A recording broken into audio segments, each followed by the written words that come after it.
Saudaraku, banyak yang mengira bahwa Sintayong pulang kampung untuk menikmati liburan.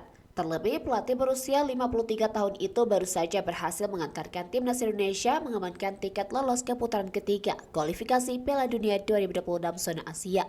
Belum lama ini terungkap bahwa Sintayong yang ternyata ke Korea Selatan untuk menjalani operasi. Pelatih asal Korea Selatan itu sempat dikabarkan menderita sakit peradangan yang terjadi pada selaput paru yang disebabkan infeksi bakteri. Menanggapi hal ini, PSSI memberikan waktu kepada Sintayong untuk beristirahat. Sementara itu, kabar baik ini datang dari Sintayong. Pelatih yang sering disapa Coach STY itu mengaku bakal segera pulih. Operasi yang ia jalani juga berjalan lancar. Lebih lanjut, Sintayong menjelaskan dirinya dioperasi pada 17 Juni dan dioperasi selama 6 jam. Sintayong kini tak sabar kembali ke Indonesia dan menjalani persiapan untuk tampil di putaran ketiga kualifikasi Piala Dunia 2026 zona Asia.